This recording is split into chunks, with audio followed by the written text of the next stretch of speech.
ACCA students, तो finally exam का time आ चुका है एंड एग्जाम का टाइम मींस प्रिपरेशन को फास्ट करने का टाइम।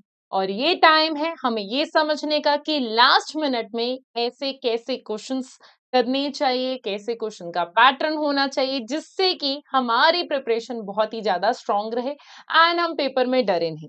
तो चलिए, आज का ये सेशन उन्हीं एरियाज के ऊपर है जो कि पेपर में पक्का आने वाले टॉपिक एरियाज हैं। तो बच्चों, आज के सेशन में मैं क्या कवर कराने वाली हूँ, हम डिस्कस करने वाले हैं कुछ एग्जाम टाइप रेलेवेंट क्वेश्चंस। वैसे आप लोगों ने हमारी स्किल एक्सप्रेस वीडियोस भी देख ली होंगी। स्किल एक्सप्रेस की वीडियोस की हेल्प से आपको question practice plus relevant topic areas की नॉलेज मिल गई होगी, जो कि कुछ ऐसे टॉपिक एरियाज हैं पेपर में आते ही आते हैं। बट आज हम क्या करने वाले हैं मैम, आज हम डिस्कस करने वाले हैं तीन लॉन्ग क्वेश्चंस जो कि प्रॉपरली ही एग्जाम पैटर्न के क्वेश्चन होते हैं, चाहे वो कंट्रोल एरिया हो, चाहे वो रिस्क एरिया हो, चाहे वो रिपोर्टिंग एरिया हो, चाहे उसमें प्रोसीजर्स का एरिया हो। तो ये कुछ ऐसे एरियाज हैं जो हम जानते ही हैं पेपर में आने ही हैं एंड अगर मैं इनका सम अप निकाल लूं तो पेपर में 40 to 50 मार्क्स जो है कवर कर जाता है, ये सब एरिया मिक्स होके। तो आज हम वही समझेंगे कि ऐसे वाले क्वेश्चन कैसे अटेम्प्ट किए जाते हैं, क्या क्या ध्यान दिया जाता है। बट एक बात सभी बच्चों को ध्यान में रखनी है कि जब कभी भी हम डबल ए के पेपर में अपीयर कर रहे हैं, देखो ऑडिटर का पर्सपेक्टिव सोचना होता है। और ऑडिटर का पर्सपेक्टिव क्या है कि ऑडिटर ऑडिट करने जा रहा है। तो जब ऑडिटर ऑडिट करने जा रहा है, दैट मीन्स वो क्या कर रहा है, वो फाइनेंशियल स्टेटमेंट्स को चेक करने जा रहा है। और उस वाले पॉइंट पे आपको ये समझना है कि फाइनेंशियल स्टेटमेंट को चेक करना मीन्स उसको अकाउंटिंग नॉलेज अच्छे से आनी चाहिए। तो उसके लिए आपका अकाउंट्स बहुत स्ट्रांग होना चाहिए बच्चों। और अकाउंट स्ट्रांग करने के लिए आपको क्या करना पड़ेगा, आपकी एफआर की रिवीजन करनी होगी।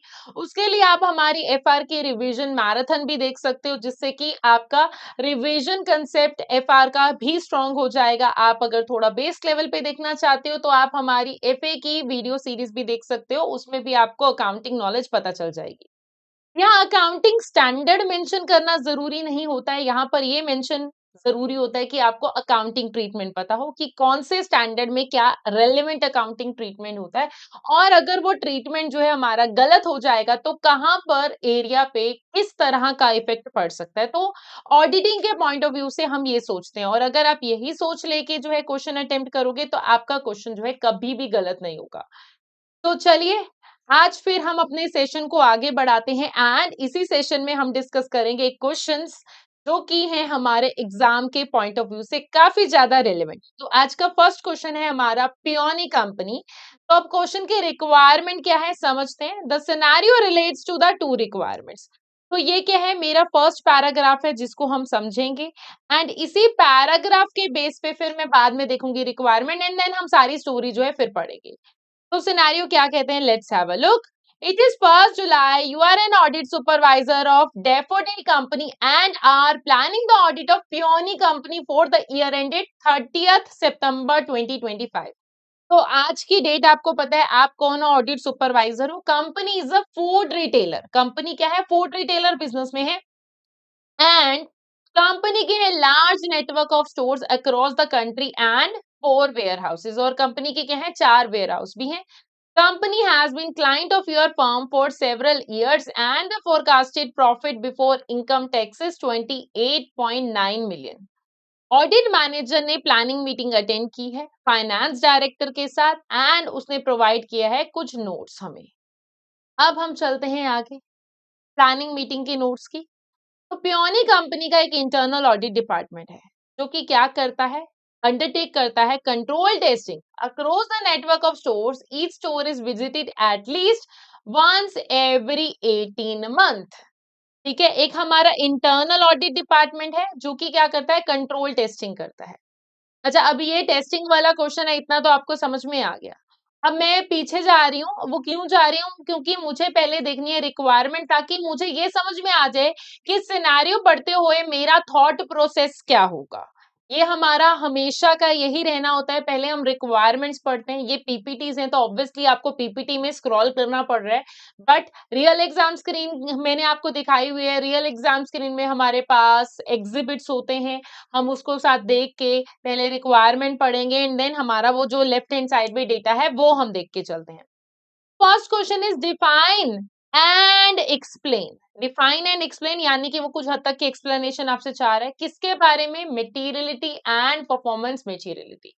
ये बहुत ही फेमस क्वेश्चन है एंड सबसे बड़ी बात ये है हमारा journal question area. Journal question area means ma'am ये हमारे थ्योरी बेस्ड क्वेश्चंस में से है एंड आप लोगों के पास खास करके जो हमारे रेगुलर स्टूडेंट्स हैं उनके पास मेरे सुपर 60 क्वेश्चंस हैं जो कि थ्योरी के जर्नल एरियाज को कवर करते हैं।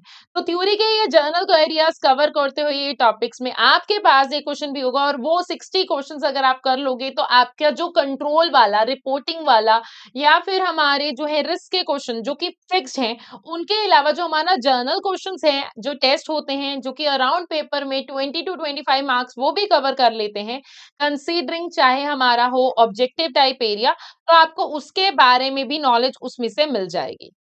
नाउ अब मेटीरियलिटी एंड परफॉर्मेंस मेटीरियलिटी इसको भी डिस्कस अगर हम कर ही लें अभी, तो मेटीरियलिटी क्या होती है एंड परफॉर्मेंस मेटीरियलिटी क्या होती है? देखो मेटीरियलिटी क्या होती है अगर वैसे तो ये खास बातें मैं नॉर्मली अपने स्टूडेंट को क्या बोलती हूँ, मटेरियल मींस खास। तो materiality means if an error is big enough या फिर important enough to change the decision of user, तो वो क्या हो गया हमारा मटेरियल होगा। किसके बारे में बात हो रही है कि कोई एरर, अब देखो छोटी मोटी गलतियां तो अकाउंट्स में निकलती रहती हैं, क्या ऑडिटर हर छोटी मोटी एरर को हाईलाइट करेगा? जी नहीं। तो अगर वो एरर इतना बड़ा है और इतना इंपॉर्टेंट है जिसके कारण यूजर्स का डिसीजन, चाहे वो मेरे इन्वेस्टर्स हो, चाहे मेरे बैंक वाले हो, चाहे मेरे शेयर होल्डर हो, देन वो मेरे लिए मटेरियल एरर होगा। तो ये स्टैंडर्ड कहता क्या है? ये स्टैंडर्ड बेसिकली मटेरियलिटी के लिए मेरे पास आता है ISA 320। आपको स्टैंडर्ड्स का नंबर याद करने की जरूरत नहीं है, बट अगर कोई स्टूडेंट ऑडिटिंग पर्सपेक्टिव से जॉब के लिए इंटरव्यू में जाता है तो कुछ कुछ जो है स्टैंडर्ड जैसे कि ये मटेरियलिटी वाला, इसका ऐसे आपको याद करके जाना चाहिए। तो अगर कोई भी मिस्टेक चाहे छोटी या फिर चाहे कंबाइंड लेवल पे बात की जाए, वो अगर यूजर्स के डिसीजन को इन्फ्लुएंस कर देगी तो वो हमारे लिए मटेरियल है। सपोज करो कोई कंपनी है, उसका प्रॉफिट 10 लाख है और एरर 500 का आ गया, तो उसके लिए हो सकता है इंपॉर्टेंट ना हो, बट अगर 10 लाख का प्रॉफिट है और 2 लाख का एरर आ जाएगा तो वो बहुत इंपॉर्टेंट है, उसको मैं बोलूंगी मटेरियल, क्योंकि इसके कारण यूजर्स का डिसीजन जो है चेंज हो सकता है। देखो मटेरियलिटी ना हमारी दो टाइप की होती है, एक होती है क्वांटिटी जो कि साइज बेस्ड होती है, मटेरियलिटी बाय अमाउंट बोलते हैं जिसको। इसके लिए हमारे पास रेंज होती है 5 to 10% ऑफ प्रॉफिट, ठीक है, and half to 1% of revenue and 1 to 2% of total asset, ये हमारी लिमिट्स होती हैं। न्यू क्लाइंट्स के लिए, रिस्की क्लाइंट्स के लिए हम लोअर लिमिट कैप लेते होते हैं। ऑडिटर इसको एज अ स्टार्टिंग पॉइंट लेके चलता है, बट फाइनल डिसीजन जो होगा ऑब्वियसली वो प्रोफेशनल जजमेंट के ऊपर मैटर करता है। जैसे कि आपको मैंने बताया न्यू क्लाइंट्स, रिस्की क्लाइंट्स जहां पर और एविडेंस ना हो तो उसमें हम लोअर मटेरियलिटी कैप लेते हैं। रिस्क ज्यादा होगा तो मटेरियलिटी ऑब्वियसली हम लोअर लेवल पे सेट करेंगे। मटेरियलिटी बाय अमाउंट तो हो गया, बट कुछ ऐसे एरर्स होते हैं जो कि मटेरियल बाय अमाउंट नहीं होते, बट वो ट्रांजेक्शन ऐसी होती है कि जिनकी नेचर बहुत इंपॉर्टेंट होती है। क्योंकि कई बार कोई छोटा-सा अमाउंट हमारे लिए मटेरियल हो जाएगा बिकॉज़ उस ट्रांज़ैक्शन का नेचर ऐसा है। तो अगर मैं बात करूँ डायरेक्टर की salary, related party transaction, fraud हो गया या फिर कोई लोन कवेनेंट्स की ब्रीच के रिगार्डिंगली बात होगी, अगर इसमें छोटी-सी भी अमाउंट होगी, वो हमारे डिसीजन को इन्फ्लुएंस कर सकती है। So that's why small error भी इम्पोर्टेंट हो जाएगा अगर वो आपस में मिलके जो है कुछ बड़ा कन्वर्ट हो जाए। तो ये तो होगी हमारी मटेरियलिटी की बात और आप ये एक्सप्लेन करके हुए जाओगे, they are expecting explanation from you. हाँ, अब दूसरी बात क्वेश्चन है मुझसे पूछी है परफॉर्मेंस मटेरियलिटी क्या होती है? देखो परफॉर्मेंस मटेरियलिटी क्या है? एक लोअर अमाउंट जो कि मेरे ओवरऑल मटेरियलिटी से हमने सेट की है। ये क्यों ज़रूरी होती है? क्योंकि देखो हमारा जो ऑडिटर है, वो अगर इनएप्रोप्रिएट ओपिनियन दे देगा दैट इज़ मेरा ऑडिट रिस्क, कि ऑडिटर ने बोल दिया ठीक है बट एक्चुअल में चीज़ें ठीक नहीं थी। अब ऑडिटर को खुद को बचाना है क्योंकि वो जा रहा है सैंपलिंग बेसिस पे काम कर रहा है, वो पूरे साल का काम 1 डेढ़ महीने में कर रहा है। तो उस वाले केस में क्या होगा, उससे भी तो due to inherit limitation, due to control limitation, due to detection risk हमारे ऑडिट रिस्क होने का चांस है। तो ऑडिटर क्या करता है, ओवरऑल मटेरियलिटी लिमिट से अपने लिए कम लिमिट सेट करता है ताकि अगर वो लोअर लेवल पे वो पहुंच गया कोई भी एरर, तो वो ट्रिगर हो जाएगा और ऑडिटर अपनी टेस्टिंग और बढ़ा देगा जिसके कारण ऑडिटर के गलत ओपिनियन देने का चांस जो है कम हो जाएगा।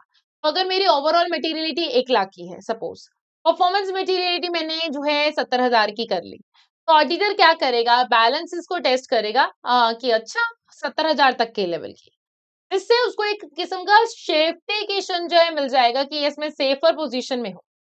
अब हमें परफॉर्मेंस मटेरियलिटी चाहिए क्यों? क्योंकि कुछ एरर जो होते हैं हमें मिलते ही नहीं है, कुछ एरर जो हम करेक्ट नहीं कर सकते, सो इसीलिए हम उसको लोअर लिमिट पे रखते होते हैं ताकि हमारा जो है रिस्क जो है कम हो जाए। इसको हम बोलते हैं परफॉर्मेंस मटेरियलिटी का केस, एंड आई होप आप लोग जो है इस पॉइंट से जो है क्लियर है। तो अब ये तो हमने देख लिया। अब ये लाइक जैसे पैराग्राफ फॉर्म में एक बात याद रखना, ऑडिटिंग में आंसर जब कभी भी हमने अटेम्प्ट करना है, छोटे-छोटे पैराग्राफ्स में अटेम्प्ट करना है, हमें इतना बड़ा ऐसे भी नहीं करना एंड पॉइंटर्स में भी नहीं लिखना। पॉइंटर सिर्फ और सिर्फ हम प्रोसीजर्स के केस में जो है अटेम्प्ट करेंगे। नाउ अब देखिए, describe 8 audit risk and explain the auditor response to each risk in planning the audit of Peony Company. अब क्वेश्चन किसका है? ऑडिट रिस्क का क्वेश्चन है। अगर सिर्फ मैं डायरेक्टली अभी एक लाइन पढ़ के देख रही हूँ तो उसमें मुझे ऐसा कंट्रोल वर्ड दिखा तो लगेगा कंट्रोल का है। नीचे रिक्वायरमेंट देखना बहुत जरूरी है, रिक्वायरमेंट के बेस से हमें पता चल जाएगा कि क्वेश्चन किसके ऊपर है। अब जो ऑडिट रिस्क का क्वेश्चन होता है ना, हमें टी फॉर्म में ऐसे ही आपके पास बॉक्स बना आएगा, स्पेस होगी तो आपको बताना है। अब इन्होंने पूछे 8, 8 पूछे ना सिनेरियो में, ऑलमोस्ट 10 आपके पास इंफॉर्मेशन अवेलेबल होगी, आपको अपने लिए बेस्ट 8 चूज करने हैं। ये नहीं कि मैं 10 लिख दूंगी ज्यादा नंबर आ जाएगा, नो ऐसा नहीं होगा, आपको मैक्सिमम तक ही मार्क्स मिलेंगे। अब जब रिस्क वाला क्वेश्चन है, इस वाले साइड आपने क्या देखना होता है, क्या रिस्क है, ठीक है, क्या रिस्क है, and pick it from the scenario,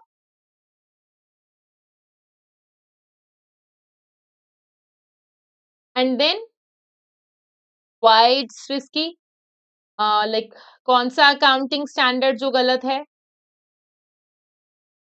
उसका करेक्ट ट्रीटमेंट क्या था,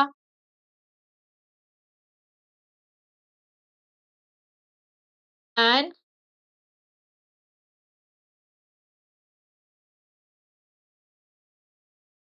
ठीक है, तो हाउ टू सॉल्व, या फिर या फिर अगर मैं ये बोलूं, व्हाट विल हैपन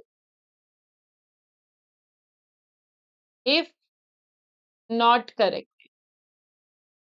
मतलब ये वाले पॉइंट्स हमें इस तरफ कंसीडर करने, एंड यहां पर होगा auditor response to deal with that risk. आपके आंसर में ये दिखना चाहिए, ये मैं इसीलिए लिख रही हूँ कि आपके आंसर में वो जस्टिफिकेशन दिखना चाहिए, क्या रिस्क है, कौन सा अकाउंटिंग स्टैंडर्ड का रिस्क है, क्या ट्रीटमेंट होना चाहिए था, कैसे इसको सॉल्व किया जाए, क्या होगा अगर वो करेक्ट नहीं हुआ तो। Now next, coming back to the scenario, अब हम पूरी की पूरी जो है स्टोरी पढ़ेंगे ताकि आपको जो है लाइक स्टोरी का जो है आइडिया मिल जाए। Now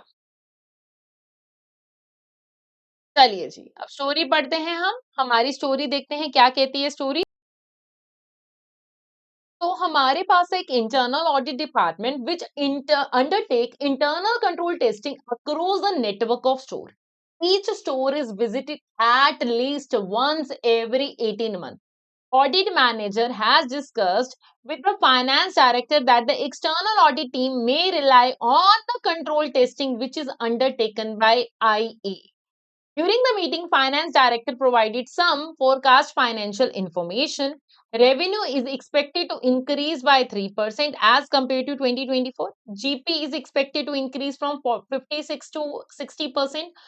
Operating profit margin is predicted to be decreased from 21 to 18%. हमारे पास जीपी बढ़ा, रेवेन्यू बढ़ा, बट मेरा ऑपरेटिंग प्रॉफिट मार्जिन जो है गिर रहा है। फाइनेंशियल चीजों के ऊपर ध्यान में रखना है, that works as analytical procedure. Peony Company values inventory in line with the industry practice which is to use selling price less average profit margin. Director consider this to be close approximation of the cost. Company does not undertake a full year-end inventory count and instead of undertaking monthly perpetual inventory count, each of which cover 1/12 of all line in store and then the warehouse. As a part of interim audit, which was completed in May, Audit Junior attended a perpetual inventory count at one of the warehouse and not just where the large number of exceptional where the inventory record showed a high quantity than the physical inventory which was present in the warehouse. When discussing these exceptions with the finance controller, Audit Junior was informed that this had been a recurring issue.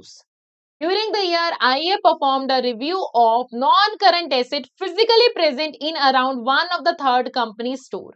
The number of assets which had not been fully depreciated were identified as obsolete by the reviewer. Company ने launch किया एक significant TV advertising campaign in May 2025 in order to increase the revenue. Director have indicated that at the year end, current asset of 0.7 million will be recognized as they believe that advertisement will help them to boost the future sale in next 12 months. Last advertisement will be shown on TV in early September 2025. Peony Company, dedicated to outsource its payroll function to an external service organization. This service organization handles the elements of payroll cycle and send monthly report to Peony Company, which detail wages and salary and staff statutory obligation. Peony Company maintains its own payroll records until 30th April 2025, at which point the records were transferred to the service level organizations.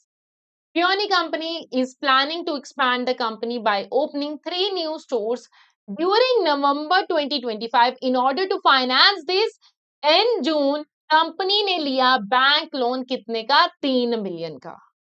They are repayable in area over 5 years in quarterly installment. In preparation for the explanation, company is looking for streamlined operation in warehouse and is planning to make approximately 60 employees redundant after the year end.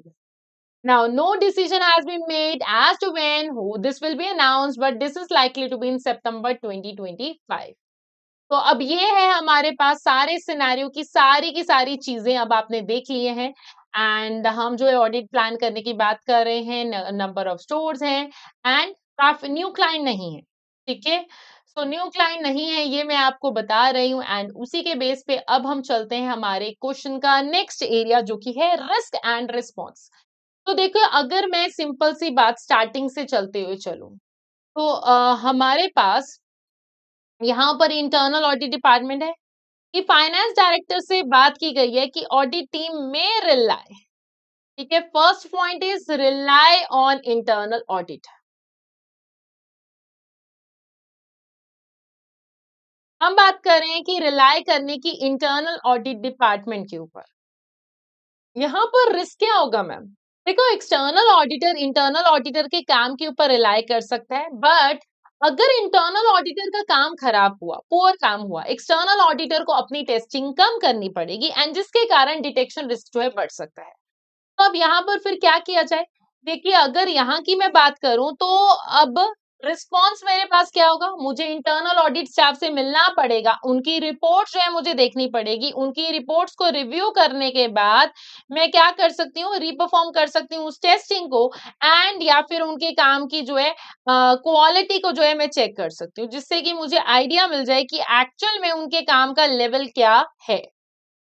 फिर अब नीचे अगर मैं ध्यान से देखूं, मैंने आपको जैसे ऑलरेडी बताया कि ग्रॉस प्रॉफिट बढ़ रहा है बट ऑपरेटिंग प्रॉफिट मेरा गिर रहा है, राइट? अगर हम देखें तो यहाँ पर जीपी जो है वो इंक्रीज है एंड ऑपरेटिंग प्रॉफिट जो है गिर रहा है.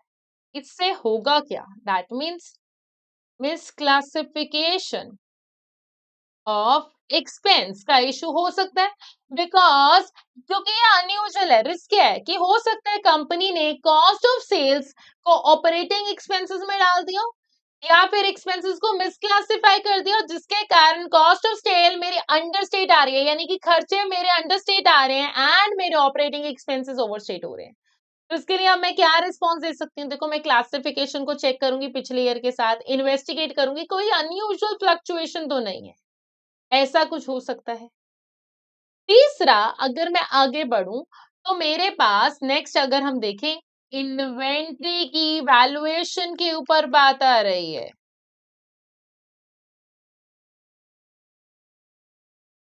ठीक है, इन्वेंट्री की वैल्यूएशन की बात आ रही है. कंपनी क्या कर रही है? सेलिंग प्राइस को में से एवरेज प्रॉफिट मार्जिन जो है लेस कर रही है.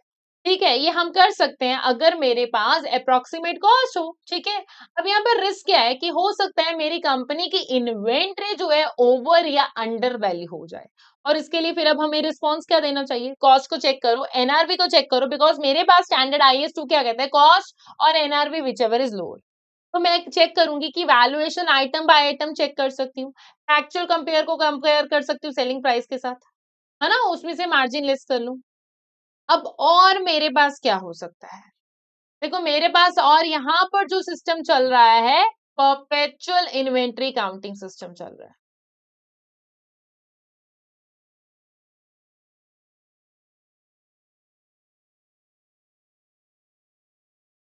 ठीक है, परपेचुअल इन्वेंट्री काउंटिंग सिस्टम चल रहा है। कंपनी की इन्वेंट्री जो है पूरा साल अगर वो कंपेयर करते हैं, ईयर एंड पे नहीं करते, काउंटिंग की बात करूँ तो यहाँ पे रिस्क है, कुछ आइटम हो सकता है काम ना हो, इन्वेंट्री हो सकता है गलत हो, तो इसके लिए हम क्या करेंगे? रिस्पॉन्स अगर देखें, काउंटिंग शेड्यूल को चेक कर लो, टेस्ट ऑफ कंट्रोल चेक कर लो, काउंटिंग के प्रोसेस के ऊपर हम चेक कर लेंगे एडजस्टमेंट सही हुई है या नहीं। ठीक है ना? अब यहाँ पर perpetual warehouse noted that large number of exception where inventory records show higher quantity than the physical inventory। देखो यहीं पे पॉइंट में शो हो रहे हैं, हाई इन रिकॉर्ड, इन्वेंट्री जो है ज्यादा है, तो इन्वेंट्री के रिकॉर्ड में ज्यादा है एज कम्पेयर टू फिजिकल, तो यहाँ पे रिस्क है, हो सकता है मैंने ईयर एंड पे इन्वेंट्री ओवरसेट कर दी हो। तो इसके लिए मुझे अब करना क्या चाहिए? एडजस्टमेंट चेक करो, मैनेजमेंट के साथ डिस्कस करो, ये कैसे हो गया भाई, पूरे पूरे ईयर एंड का काउंटिंग करो अच्छे से। ठीक है ना? नाउ हमने रिव्यू किया नॉन करंट एसेट का, 1/3 of the company store and not be fully depreciated.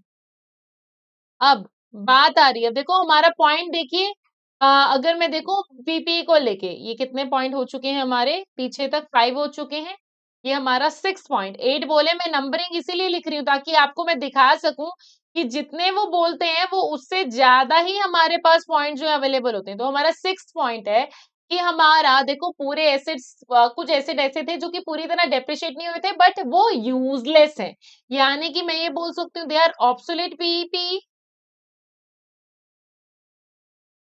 Obsolete PPE का केस है, तो यहाँ पर रिस्क क्या होगा मैम? रिस्क यही है कि हो सकता है मेरा डेप्रिसिएशन अंडरस्टेटेड है, एसेट ओवरस्टेटेड है, जिसके कारण मेरा प्रॉफिट जो है ओवरस्टेट हो रहा होगा। तो इसमें मैम हम रिस्पॉन्स क्या दें? डेप्रिसिएशन की पॉलिसी को डिस्कस कर लो, देख लेंगे कि ऑब्सोलेट एसेट अच्छे से राइट ऑफ हो गए हैं या नहीं हो गए हैं, एडजस्टमेंट को रिव्यू करोगे, हम ये कर सकते हैं। और मैम क्या कर सकते हैं? एडवर्टाइजमेंट कैंपेन, कंपनी जो है 0.7 मिलियन का ईयर एंड में इसको करंट एसेट में दिखाना चाहती है, बट ये एड जो है ये ऑलरेडी ईयर एंड से पहले हो गए। अब इसमें रिस्क क्या है? क्योंकि जो ये एडवर्टाइजमेंट है it should be advertisement expense should be shown as expense, क्योंकि ये पहले ही हो चुका है, तो मैं इसको एसेट में दिखाना चाहती हूँ, तो ये ऑलरेडी हो चुके हैं जिसके कारण मेरे एसेट ओवरस्टेट हो रहा होगा, एसेट ओवरस्टेट है, एक्सपेंस अंडरस्टेट कर रहे हैं, यानी कि प्रॉफिट ओवरस्टेट हो रहा है, क्योंकि मेरे एडवर्टाइजमेंट का खर्चा एक्सपेंस होना चाहिए। तो रिस्पॉन्स मैं क्या करूंगी? मैनेजमेंट से बोलूंगी कि आपको क्यों लगता है ये ट्रीटमेंट एज ए एसेट होना चाहिए, सपोर्टिंग डॉक्यूमेंट्स चेक कर लो, हम ये रिक्वेस्ट कर देंगे कि इसको एक्सपेंस आउट करो। हाँ जी, तो अभी देखो आपको ये दिख गए। अब इसके अलावा अगर मैं आगे चलती हूँ, देखिए, decided to outsource its payroll function, outsource payroll. तो अब देखो पेरोल जो है हम किसको दे रहे हैं? सर्विस ऑर्गेनाइजेशन, ये काम उनको दे रहे हैं। यहाँ पर रिस्क क्या है? देखो सर्विस ऑर्गेनाइजेशन, मैं आपका ऑडिटर हूँ, मैं सर्विस ऑर्गेनाइजेशन का ऑडिटर नहीं हूँ, तो मैं आपके यहाँ पे एविडेंस चेकिंग कर सकती हूँ, वहां पे नहीं कर सकती। तो हो सकता है मेरे पास इनफ एविडेंस नहीं है, जिसके कारण मेरे पेरोल के कंट्रोल्स कैसे हैं मुझे नहीं पता। तो रिस्पॉन्स क्या होना चाहिए? कंट्रोल जो है मैनेजमेंट से डिस्कस कर लो। मैं टाइप 1 टाइप 2 तरह की 2 रिपोर्ट्स होती हैं, ये हमारे थ्योरी क्वेश्चंस में भी कवर हुआ है, तो उसमें चेक कर लो। लाइक कॉन्ट्रैक्टिंग सर्विस ऑडिटर से मैं करके देख सकती हूँ कि हाँ जी, आप बताइए कैसे ट्रीटमेंट हुआ है। अब दूसरी बात ये, handles all the elements in the monthly report, this, maintain payroll until this, at which point record were transferred to the payroll। Date के ऊपर ध्यान दो, मैंने डेटा जो है ट्रांसफर कर दिया टू पेरोल कंपनी। पेरोल जो है 5 महीने पहले लाइक जो है चला गया था। देखो, हो सकता है जब मैं ट्रांसफर कर रही हूँ उस ट्रांसफर वाले टाइम पीरियड में एरर्स हो सकता है मेरे वेजेस रॉन्ग गए हों। अब इसमें रिस्पॉन्स क्या होगा? मुझे ट्रांसफर कंट्रोल चेक करना पड़ेगा, मुझे एक्यूरेसी चेक करनी पड़ेगी, मुझे सब्सटेंसिव टेस्टिंग करनी पड़ेगी। Now next,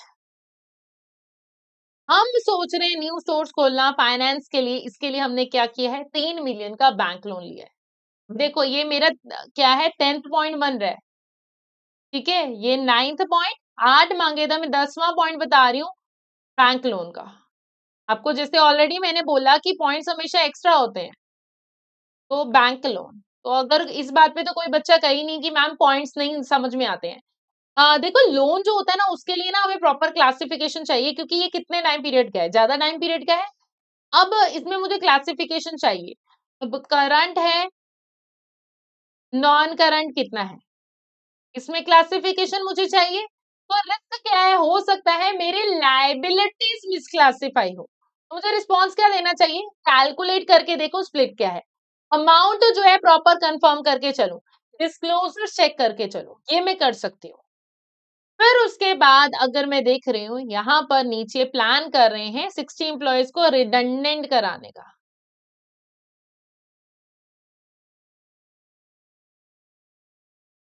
redundancy provision, 60 employees जो है रिडंडेंट हो चुके हैं। अगर ये ईयर एंड से पहले अनाउंस हो गया तो क्या होगा, तो मुझे प्रोविजनिंग करनी पड़ेगी।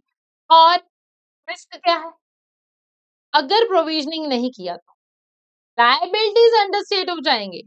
तो मुझे चेक करना पड़ेगा कि किस टाइम पे अनाउंसमेंट हो रही है, डॉक्यूमेंट्स में चेक करूं, रिकैलकुलेट करके देखूं प्रोविजनिंग।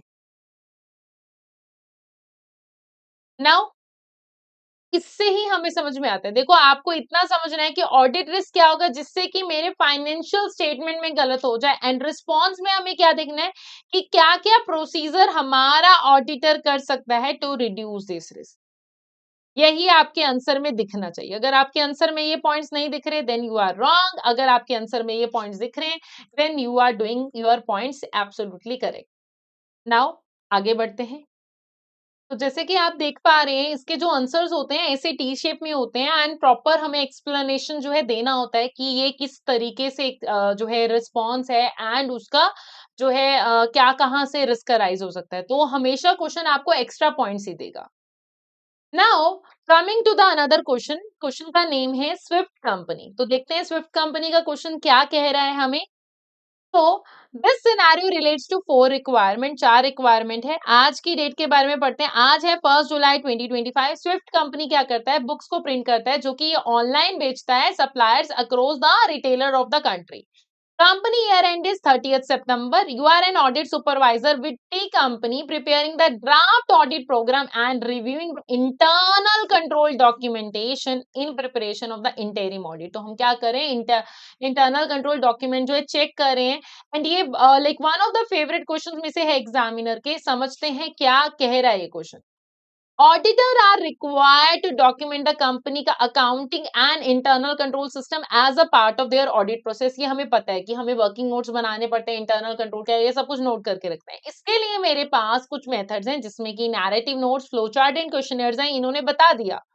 अब ये क्या कह रहे हैं कि ये जो तीनों मेथड्स हैं, ठीक है, अब इन्हों तीनों मेथड्स का आपको एडवांटेज बताना है, लाइक क्या है, एंड उनके लाइक उन मेथड्स को एक्सप्लेन करना है। यानी कि आपको narrative notes, flow chart and questionnaire, इन तीनों के एक एक नंबर की डिस्क्रिप्शन, मतलब एक टोटल 6 मार्क्स के आप देख पा रहे हैं, 3 पॉइंट्स है, और मुझे डिस्क्रिप्शन भी बोला गया एडवांटेज, यानी कि एक एडवांटेज स्पेसिफिकली बोला गया एन एडवांटेज, मतलब कि एक एक एडवांटेज बताना इन तीनों का। अब ये भी जेनेरिक क्वेश्चन है एंड ये भी मेरी वो जो 60 क्वेश्चन फाइल है उस फाइल का पार्ट है। आप वहां पर जो है देख पाओगे, आपके पास ग्रुप्स में आई है वो फाइल, जो जो रेगुलर स्टूडेंट है सबके पास है वो। तो अगर मैं समझाऊं कि लाइक जनरल क्वेश्चन जैसे कि हमारा है, तो सबसे पहले आते हैं हमारे फ्लो चार्ट के ऊपर। तो फ्लो चार्ट होता क्या है? फ्लो चार्ट क्या है कि डायग्रामेटिकल है, जो कि हमें बताता है कि हमारा सिस्टम वर्क कैसे करता है, एंड ये कैसे बताता है on a worry step by step basis. तो ये क्या करता है, देखो बॉक्सेस डायमंड्स ये हम बनाते होते थे 7th 8th क्लास में। बेसिकली ये सिस्टम का मैप की तरह काम करता है। तो अब अगर इसके फायदे की मैं बात पूछूं तो क्या फायदा हो सकता है कि एक ही डायग्राम के अंदर सारा प्रोसेस आ जाएगा, विजुअली अपीलिंग है, अंडरस्टैंडेबल है, लाइक कंट्रोल्स को ढूंढ पाएंगे एंड कम्प्लेक्स सिस्टम के लिए बहुत अच्छी बात है। ठीक है, तो ये तो होगी मेरे फ्लो चार्ट की बात। दूसरा मेरे पास आता है क्वेश्चनर। क्वेश्चनर हमारे भी दो तरह के होते हैं, आईसीक्यू एंड आईसीईक्यू। ये वैसे आपको मैं बता रही हूँ, मीन्स कि इसमें होता क्या है, हमारे पास लिस्ट ऑफ क्वेश्चंस होते हैं अबाउट द कंट्रोल। तो आईसीक्यू में क्या था, वो ये चेक करता है कि क्या कंट्रोल एग्जिस्ट कर रहा है। वो हमसे क्वेश्चन पूछेगा कि यस कि आर परचेज ऑर्डर ऑथराइज और नॉट, तो हमें यस और नो में आंसर देना होता है। आईसीक्यू क्या होता है, इंटरनल कंट्रोल इवैल्यूएशन क्वेश्चन है, जो कि क्या करता है, मेरे कंट्रोल्स की इफेक्टिवनेस को चेक करता है कि अगर वो जो कंट्रोल लगे हैं वो अच्छे हैं या नहीं है। जैसे कि हम क्वेश्चन करेंगे कि are authorise purchase order regularly reviewed, तो ऐसा क्वेश्चन उसमें पर्सन को लिखना होता है, क्योंकि आईसीक्यू में तो यस नो में हर कोई अच्छा अच्छा ही लिखेगा। तो अगर मैं इसकी बात करूं एडवांटेजेस की, तो क्या क्या एडवांटेजेस हो सकते हैं इसके, लाइक इजी टू प्रिपेयर है, क्विक टू प्रिपेयर है। ये क्या करता है, ये चेक करता है कि सारे कंट्रोल कंसीडर किए गए हैं, कोई भी अगर मिसिंग होगा तो वो डायरेक्टली विजिबल हो जाएगा। तीसरा नैरेटिव नोट्स क्या है, it's just a description of all the control, जो कि बस मेरे को क्या करना है, डिस्क्रिप्शन बेस में लिखना है and it's very easy to prepare, और उसमें सारी इंफॉर्मेशन डिटेल में अवेलेबल होती है। यही इसका फायदा भी है कि लाइक जो है कहीं ना कहीं इसको बनाना बहुत इजी है, वेरी सिंपल है, कोई इसका कोई शॉर्ट शॉर्ट फॉर्मेट नहीं है लर्निंग करने को। तो ये इसके क्या हो गए, एडवांटेजेस हो गए अगर मैं नैरेटिव नोट्स के ऊपर जो है आऊं तो। चलिए जी, अब ये तो हो गया। फिर मैम आगे बढ़िए, आगे बताइए। आगे बढ़ते हैं हम, हमारे पास क्या है information, let's have a look. अब क्वेश्चन मुझसे नेक्स्ट रिक्वायरमेंट क्या चाहता है, आइडेंटिफाई करो, फिर आप एक्सप्लेन करो 7 direct control which the auditor may seek to place reliance on. ऐसे 7 कंट्रोल जिसके ऊपर ऑडिटर रिलाय कर सकता है। ठीक है, ऐसे 7 कंट्रोल जिसके ऊपर ऑडिटर रिलाय कर सकता है, यानी कि अच्छा, एंड यहाँ पर that means I have to make sure कि मेरा जो है लाइक थॉट प्रोसेस अच्छे वाला होगा। And describe a test of control the auditor should perform to assess if each of this control is operating effectively और नॉट। हमने कह दिया अच्छा, उतने से बात नहीं बनेगी, आप बताओगे कि आप इसको टेस्ट कैसे करोगे, and for that testing thing हमारे पास ये एरिया है। तो देखो आपके पास क्वेश्चन, मैंने आपको जो हमारी नॉर्मल सीरीज है उसमें भी बताया हुआ है, जो हमारी स्किल एक्सप्रेस की सीरीज थी, कि उसमें हमने कुछ क्वेश्चंस ऐसे किए थे कि आपके पास test of control, control weaknesses, control recommendation वाले में से कोई एक क्वेश्चन जरूर आएगा जिसका मिनिमम मार्किंग अगर मैं बोलूं 8 नंबर, एंड वो 16 to 20 मार्क्स तक जा सकता है। तो ऐसा क्वेश्चन आपके पास आ सकता है। अब हम क्वेश्चन की रिक्वायरमेंट को तो हम समझ ही चुके हैं कि पूरे सिनेरियो में आपका थॉट प्रोसेस क्या रहने वाला है, अच्छे वाला, कि कुछ कुछ अच्छा उसमें अवेलेबल है। उस अच्छे वाले रिक्वायरमेंट्स को देखते हुए हम बढ़ेंगे हमारे अगले एरिया के ऊपर, जो कि है क्वेश्चन का सिनेरियो पूरी तरह से समझना, एंड जिससे आपको थोड़ा सा मिल जाएगा आइडिया। तो चलिए जी आइडिया लेते हैं, क्या कह रहे हैं, पेरोल है, Swift company employees factory staff who are required to work attend shift of 8 hours per day. No staff member are required to work overtime. All the staff member are paid monthly by bank transfer. The company has a human resource department which is responsible for setting up new joiners and a payroll department which process wages and salaries. When a new employee join the company, HR complete a joiner form which includes a unique number for each new employees. तो जब कभी भी कोई new employ आता है, HR क्या करता है, ज्वाइनर फॉर्म को कंप्लीट करता है जिसमें एक यूनिक नंबर होता है हर एक एम्प्लॉय के लिए। एंड ये ना बड़ा फेवरेट है, आप अगर ये वाले वाले को देखोगे ना 3 से 4 क्वेश्चन इसी के ऊपर आपको मिलेगा। तो लाइक जैसे कि आपने हमारे स्किल एक्सप्रेस के क्वेश्चन देखोगे, ये वाले क्वेश्चन देखोगे, रेगुलर क्लास के स्टूडेंट्स देखेंगे, तो उनको समझ में आ रहा होगा कि कुछ ऐसे क्वेश्चंस हैं जिनके बेस पे ना मैं पूरा इसका सम अप बना पा रही हूँ कि क्वेश्चन कैसे आते हैं रेगुलरली। और अगर आप उस ट्रिक को समझ गए, अगर आप ये समझ गए कि क्वेश्चन लिखना कैसे, अटेम्प्ट कैसे करना है, तो डबल ए में फेल नहीं हुआ जा सकता। हाँ, बट आपको साथ में सेक्शन ए भी अच्छे से चाहिए। So the joiner form is then sent to the payroll department so that the new employee can be set up for payment. Unique number must be entered into the payroll system before the employee can be added to the payroll.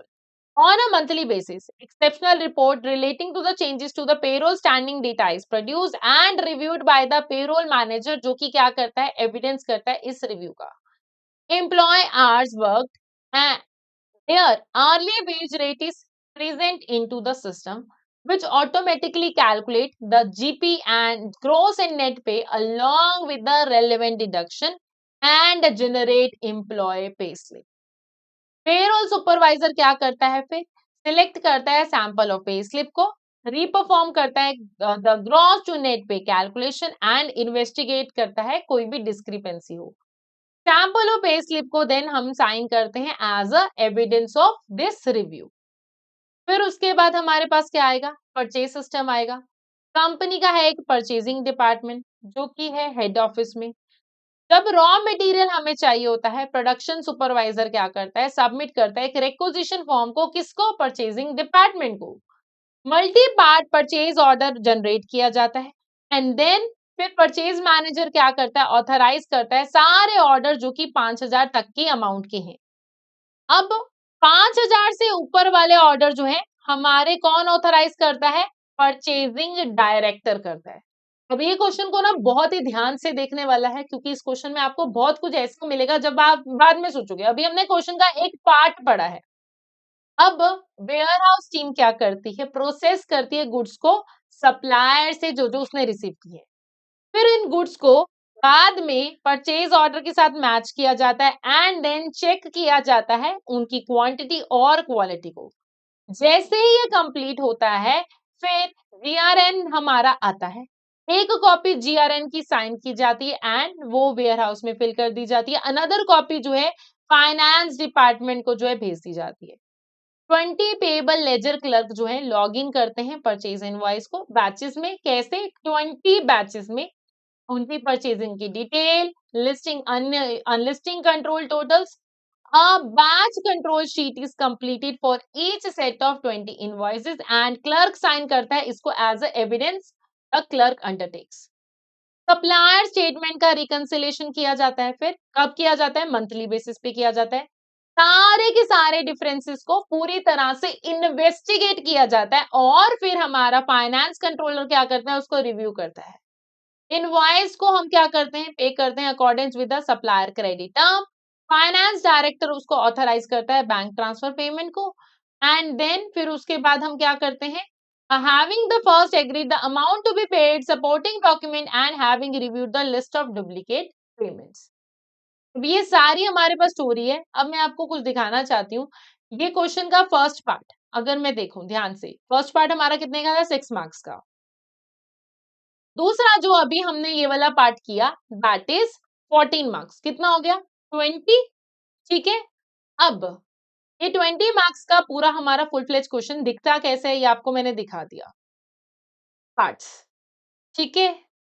अब आप लोग खुद साथ साथ मेरे सोचो, payroll से हमारे ये स्टार्ट हो रही है सिनेरियो। ठीक है, पेरोल से सिनेरियो स्टार्ट हो रहा है। कुछ ऐसे कंट्रोल जिसके ऊपर आप रिलाई कर पा रहे हो, तो आपको ना ऐसा दिखेगा कि मैम इसमें ना हमें अच्छे के साथ साथ कुछ ऐसे पॉइंट्स है जो कि ना शायद ऊपर नीचे लग रहे हैं। एक्चुअल में ये क्वेश्चन ना 2-3 बार अलग-अलग तरीके से अलग-अलग नाम में टेस्ट हुआ है। जी हाँ, ऐसा हुआ है। क्योंकि कई बार क्वेश्चन क्या आता है, एक ही क्वेश्चन में बुरा वाला पार्ट भी, एक ही क्वेश्चन में अच्छा वाला पार्ट भी। अब बुरा अच्छा ये क्या है मैम? बुरा अच्छा मीन्स कि एक सिनेरियो है, सिनेरियो की कुछ चीजें जिसके ऊपर आप भरोसा कर सकते हो एंड सिनेरियो की कुछ चीजें जिनको आप जो है नहीं भरोसा कर सकते, ऐसा कुछ आपको दिखने को मिलेगा। ऐसा होगा एंड वही आपको अपने आंसर्स में जो है देखना है। अब हम चलते हैं आगे एंड क्वेश्चन की डिस्कशन को जो है करते हैं स्टार्ट। सबसे पहले आएगी पेरोल की बात। जैसे कि हम अगर क्वेश्चन के फर्स्ट पेज पे देखें, यहाँ पर बात हो रही है कि हमारे पास एक एचआर डिपार्टमेंट है और एक पेरोल डिपार्टमेंट है। ठीक है, तो दो अलग-अलग डिपार्टमेंट है। अगर फर्स्ट पॉइंट में हम देखें तो यहाँ पर क्या बात हो रही है, सेग्रीगेशन ऑफ ड्यूटी। क्योंकि एचआर वाले अपना काम करें, दूसरा पर्सन अपना काम करे, एचआर और पेरोल अलग अलग है, तो इसमें कंट्रोल कैसे लग गया, एचआर वाला एम्प्लॉयज को सेटअप करेगा, पेरोल वाला पेमेंट को प्रोसेस करेगा। तो एक ही पर्सन जो है पे नहीं क्रिएट कर सकता है, फेक एम्प्लॉयज नहीं क्रिएट कर सकता है। तो इससे रिस्क कैसे रिड्यूस रहेगा, हमें ये भी साथ में बता के रखना है कि अच्छा जो अच्छा है उसका होने का फायदा क्या है, आपके आंसर में ये बात जरूर होना चाहिए, क्योंकि अगर फिक्टिशियस एम्प्लॉय होगा तो उससे आएगी फेक सैलरी जो कि गलत है। अब यहाँ पर फिर मैम टेस्ट ऑफ कंट्रोल क्या होगा, हमें उनकी जॉब डिस्क्रिप्शन देखना पड़ेगा कि एक्चुअल में वो करते क्या हैं। जो प्रोसेसेस हो रहे हैं वो स्टाफ वालों से डिस्कस करेंगे, न्यू ज्वाइनर्स को चेक करोगे, उसको मैच करोगे मेरे एचआर वालों के डॉक्यूमेंट के साथ। ठीक है जी। मैम यहाँ पर नीचे एक और बात आ रही है, यूनिक नंबर। बिल्कुल ठीक बोला, यूनिक नंबर यही मेरा क्या है, एक अच्छा कंट्रोल है, क्योंकि सिस्टम क्या करता है, सिस्टम को चाहिए एक यूनिक एम्प्लॉय नंबर। पेरोल हम जो है अपने आप एम्प्लॉय को ऐड नहीं कर सकता बिना उस एम्प्लॉय आईडी की। तो अब उस वाले केस में क्या होगा, अच्छा कैसे है, क्योंकि रिस्क कैसे कम होगा, क्योंकि मेरा फेक एम्प्लॉय नहीं क्रिएट हो पाएगा। फिर मैम इसको टेस्ट करने के लिए क्या कर सकते हैं, देखो आप ऐसा नंबर जो है एंटर करके देख लो विदाउट द नंबर, आप किसी भी एम्प्लॉय को ऐड करने की कोशिश करो विदाउट द नंबर, एंड फिर उसमें क्या होगा, सिस्टम जो होगा उसको रिजेक्ट कर दे, ऐसा कुछ होगा। फिर मैम नेक्स्ट, नेक्स्ट क्या हो सकता है, नेक्स्ट मेरे पास अगर हम आगे बढ़ते हैं देखते हैं, joiner payroll that the new employee set a payment unique number must be enter and can add to the on a monthly basis exceptional report. यहाँ पर बात हो रही है एक्सेप्शनल रिपोर्टिंग की। ठीक है जी, एक्सेप्शनल रिपोर्ट। अब यहाँ पर कंट्रोल कैसे आएगा, मंथली रिपोर्ट जो होएगी जो है चेंज होती है, उसको रिव्यू करता है कौन, मैनेजर। तो इसमें रिस्क कैसे कम होगा, अनऑथराइज चेंजेस हो गई अगर सैलरी में, तो मैं उसको टेस्ट कैसे करूंगी, कैसे टेस्ट कर सकती हूँ, मुझे सैंपल ऑफ रिपोर्ट को सिलेक्ट करना है, मुझे मैनेजर्स के सिग्नेचर को चेक करना है, मुझे फॉलो अप बेस के एक्शन लेने हैं उसपे। तो ऐसा हम कुछ कर सकते हैं। चलिए जी, अब एम्प्लॉय जो है, अब नीचे यहाँ पर अगर हम देखें एक्सेप्शनल रिपोर्ट तो हमारे पास आ गई, पेरोल सुपरवाइजर पे स्लिप करता है, ग्रॉस टू पे नेट की कैलकुलेशन करता है। फोर्थ पॉइंट हमारे पास आ रहा है यहाँ, देखो लाइक अगर ऊपर तो ये हो गया कि मंथली रिपोर्ट जो होती है रिव्यू जो होगा मैनेजर करेगा, एंड इससे कि अनऑथराइज चेंजेस तो नहीं होगी। नेक्स्ट, ग्रोस टू नेट पे की कैलकुलेशन, सुपरवाइजर क्या कर रहा है यहाँ पर, रिकैलकुलेट कर रहा है सैलरी। तो इससे अच्छी बात क्या है, अगर पेरोल सिस्टम में एरर होंगे तो वो चेक कर रहा है, मतलब कि सिस्टम पे अकेला रिलाई नहीं कर रहे हैं हम। फिर अब इसका टेस्ट क्या कर सकते हैं, सुपरवाइजर ने अगर काम चेक किए तो उसने साइन भी किया होगा, उसके साइन चेक कर लो, कैलकुलेशन को दोबारा से करके देख लो, कंपेयर कर लो उसको सिस्टम के आउटपुट के साथ। ठीक है जी, तो मैम और क्या होगा, देखो अगर मैं देखो परचेजेस की बात में, ठीक है, हमारे पास 5,000 तक की परचेजेस के लिए परचेज मैनेजर है, उससे ऊपर जाए तो डायरेक्टर है, ऑथराइजेशन है परचेज ऑर्डर के लिए, तो दैट मीन्स अनऑथराइज परचेजेस नहीं हो सकती, है ना, नहीं हो सकती ना। फिर भी मैं क्या करूंगी, टेस्ट चेक करने के लिए मैं सैंपल ऑफ परचेज ऑर्डर देख लूंगी क्या इनकी टेस्टिंग कैसे गई गई है, फिर मैं सिग्नेचर चेक कर लूंगी, मैं पेरोल की अप्रूवल लेवल है वो चेक कर लूंगी, जिससे कि हमें आइडिया मिल जाएगा। तीसरा, अगर मैं देखूं warehouse team goods receive वाला पॉइंट, ठीक है, गुड्स रिसीव के पॉइंट पे अगर हम आगे आते हैं तो गुड्स रिसीव के पॉइंट पे देखते हैं, वेयर हाउस चेक करता है, देखो गुड्स की कितनी क्वांटिटी, कौन सी क्वालिटी, कैसा सिग्नेचर। ठीक है, गुड्स रिसीव के चेक पे अगर मैं देखूं तो ये मेरा सिक्स्थ पॉइंट है। तो वेयर हाउस वाला टीम प्रोसेस करेगा, कैसे एग्री कर रहे हैं, मीन्स मैच करते हैं एंड चेक करते हैं क्वांटिटी क्वालिटी ऑफ गुड्स। अब इससे रिस्क कैसे कम होगा, देखो मैं वो वाले गुड्स के लिए पे नहीं करूंगी जो हमारे पास आई नहीं, क्योंकि हम क्वांटिटी क्वालिटी सिग्नेचर प्रॉपर उसमें हो रहा है। तो अब इसके लिए अब हम चेकिंग कैसे कर सकते हैं, गुड्स के रिसिप्ट को चेक कर लो कैसे आ रहे हैं, अगर आए हैं साइन हुआ है तो साइन होगा, साइन को चेक कर लो, हम ऐसे कर सकते हैं। तो सी ये जो प्रोसीजर है ना, इन्हीं प्रोसीजर को आप सब्सटैंसिव प्रोसीजर में यूज कर सकते हो। डबल ए में सब कुछ जुड़ा हुआ है, अगर आप समझने की कोशिश करो, ये क्या है, ऑडिटर का ऑडिट करने का काम है। और अगर कोई पर्सन इस काम को समझ जाए, थॉट प्रोसेस को समझ जाए, तो दिक्कत नहीं होगी। नाउ अब मेरे पास लाइक कंट्रोल के टोटल्स की बात हो रही है ना, कंट्रोल टोटल की। तो अब देखो, इनवॉइस जो है एंटर होते हैं बैचेस में, कैसे, विद टोटल। अब इसमें अच्छा क्या है, देखो इनकम्प्लीट या इनकरेक्ट रिकॉर्डिंग नहीं हो पाएगा, ये अच्छी बात है। तो उसको मैं टेस्ट कैसे करेंगे, मैं कंट्रोल को चेक कर सकती हूँ टोटल शीट से मैच करके। क्लर्क के साइन भी तो ही होंगे, वो चेक कर लूंगी, है ना, क्लर्क के साइन भी तो ही होंगे। फिर अब उसके अलावा supplier statement reconciliation, I guess ये 8th पॉइंट था हमारा। हाँ, तो supplier statement reconciliation, monthly reconciliation जो है हमारी रिव्यू होती है किससे, फाइनेंशियल कंट्रोलर से। तो इसमें रिस्क क्या होगा, कैसे कम होगा, देखो अगर कोई इनकरेक्ट पेएबल होगा, वो नहीं हो पाएगा, है ना। तो अब उसको चेक कैसे करेंगे मैम, हम रिकंसिलिएशन को रिव्यू कर सकते हैं, एविडेंस ले सकते हैं रिव्यू को लेके, एंड फिर मैं सैंपल रिकंसिलिएशन जो है करके देख सकती हूँ। तो ये मेरे पास ये कुछ वेज हैं। नाउ अब और उसके लिए, अब देखो finance director bank transfer payment, तो 9th पॉइंट अगर मैं देखूं फाइनेंस डायरेक्टर की ऑथराइजेशन का, तो फाइनेंस कंट्रोलर जो है अप्रूव करता है, डायरेक्टर जो अप्रूव करता है सप्लायर की पेमेंट को। और इसमें अच्छा क्या होगा, रॉन्ग पेमेंट नहीं होगी, फेक सप्लायर की पेमेंट नहीं होगी। तो इसके लिए हम क्या कर सकते हैं, पेमेंट की लिस्ट को चेक कर लोगे, फाइनेंस डायरेक्टर की सिग्नेचर चेक कर लोगे, ये देखोगे कि कौन कौन से डॉक्यूमेंट उसने चेक किया है। तो अब आपको समझने की बात है, जो कंट्रोल और टेस्ट ऑफ कंट्रोल में लिखना क्या है। जब आप कंट्रोल का क्वेश्चन करोगे ना, तो हम उसमें ये देखेंगे कि कंपनी ने क्या किया है, वो इंटरनल प्रोसेस के रिगार्डिंग हो सकता है, और उससे एरर प्रिवेंट और डिटेक्ट होंगे।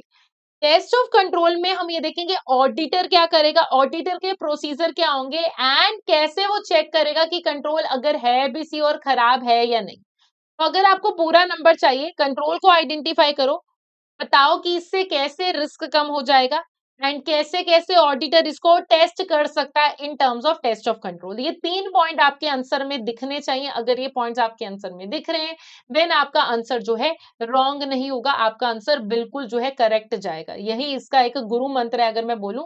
एंड आप इसका पॉइंटर्स देख सकते हो, ये तो नैरेटिव नोट्स वाला पॉइंट हो गया। नेक्स्ट वाला भी हमारा टी फॉर्म में ही होता है, एंड प्रॉपर उसमें एक्सप्लेनेशन होती है। लेंथ मैटर नहीं करती, बट आपके वो पॉइंट्स जो है वो जस्टिफाइबल उसमें होने चाहिए। और ये वाले कैटेगरीज के जो भी क्वेश्चन आज हम देख रहे हैं, ये वो क्वेश्चंस हैं जो कि हमारे पेपर में हमेशा हमेशा टेस्टेड होते हैं। क्वेश्चन डायरेक्टली नहीं, ऑब्वियसली उस वाले तरीके का क्वेश्चन जो है जरूर टेस्ट होता है।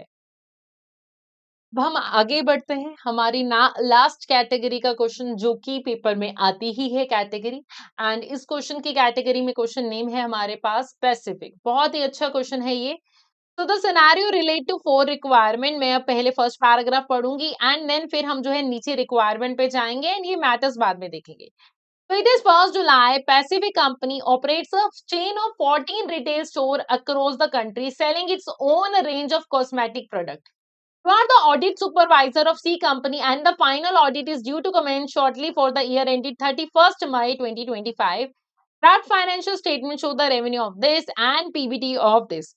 तो ये जो लाइक रेवेन्यू एंड पीबीटी है हमारे लिए किस लिए जरूरी होता है, मटेरियलिटी के लिए। हमने आज ही थोड़े जो है फर्स्ट क्वेश्चन में देखा था। अब फिर मैं जा रही हूँ सबसे पीछे हमारी रिक्वायरमेंट देखने। क्वेश्चन क्या कह रहा है, डिस्क्राइब करो substantive procedure auditor should perform to obtain sufficient and appropriate audit evidence in relation to the completeness of Pacific Company's trade payable and accrual। देखो ये क्या है, सब्सटैंसिव प्रोसीजर का क्वेश्चन। सब्सटैंसिव प्रोसीजर एक ऐसा एरिया जो कि पेपर में आना ही आना है, एंड वो एक ऐसा एरिया पेपर में अराउंड 5 टू लेके 20 मार्क्स 25 मार्क्स तक भी आ सकता है। अब ऐसा वाला कुछ हो तो हमें पेपर में वो नहीं छोड़ के जाना है, बिल्कुल भी नहीं करना है। एंड इसीलिए मैं हमेशा स्टूडेंट्स को रेकमेंड करती हूँ, आपको जिस दिन से आप अपने लेक्चर में या अपनी सेल्फ स्टडी में सब्सटैंसिव प्रोसीजर का टॉपिक एरिया करें, हर रोज एग्जाम के लास्ट डे तक भी ना आपको जो है 5 से 10 पॉइंट्स हर रोज डिफरेंट डिफरेंट टॉपिक एरियाज के ऊपर प्रोसीजर्स के लिखने चाहिए। अगर आप ये टाइम नहीं इन्वेस्ट करोगे, आपको सच में बहुत ज्यादा दिक्कत आने वाली है। तो अब समझते हैं सब्सटैंसिव प्रोसीजर का एरिया एंड किसके ऊपर है, ये कंप्लीटनेस का एरिया। अब लाइक किसके ऊपर बात कर रहे हैं, sufficient and appropriate evidence, completeness of trade payable and accruals. अब ये इससे मुझे ये तो समझ में आ गया, ये प्रोसीजर्स के ऊपर क्वेश्चन है। प्रोसीजर के साथ साथ वैसे आप लोगों को बता देती हूँ, ये क्वेश्चन होगा हमारा रिपोर्टिंग का एरिया। तो चलिए समझते हैं। ये ना इन्होंने स्पेसिफिकली मुझे ना असर्शन जो है दे दी है, तो आपका जो आंसर होना चाहिए वो कंप्लीटनेस के रिगार्डिंगली ही होना चाहिए हमेशा। एंड बट उसके अलावा कभी ऐसा हो सकता है कि आपके पास like substantive procedure of this ऐसा कुछ बोला जाए, वो किसी असर्शन के ऊपर ना दे, तो आप कोई भी फिर असर्शन जो आपको सूटेबल उस सिनेरियो से बैठेगी, आप सारी असर्शंस वहां पर लगा सकते हो। इस वाले स्पेसिफिक केस में हम कंप्लीटनेस में ही अपना आंसर जो है दिखाएंगे। तो जब प्रोसीजर का क्वेश्चन बनाना है, आपको पता होना चाहिए 1 मार्क पर पॉइंट है, यानी कि 5 पॉइंट्स आपके आंसर में होने चाहिए एंड आपके आंसर में एएसबी दिखना चाहिए। एएसबी क्या है ma'am? ASP is action, source and purpose. Actions are the keywords जो कि normally मैं आपको बताती हूँ, review, analyze, discuss, reperform, recalculate, discuss, obtain, compute, recompute, recalculate, verify, discuss, ऐसे वाले कुछ keywords होते हैं जो कि मेरे action words हैं। ऑडिटर क्या कर रहा है, एंड देन ऐसे सोर्स ऑफ एविडेंस जहां पे मतलब कि मेरे कहां से इन टॉपिक एरियाज के रिगार्डिंगली उसको सोर्स अराइज हो रहा है। And P is purpose, purpose should justify your assertions. Assertions are the representation of management while preparing the financial statement.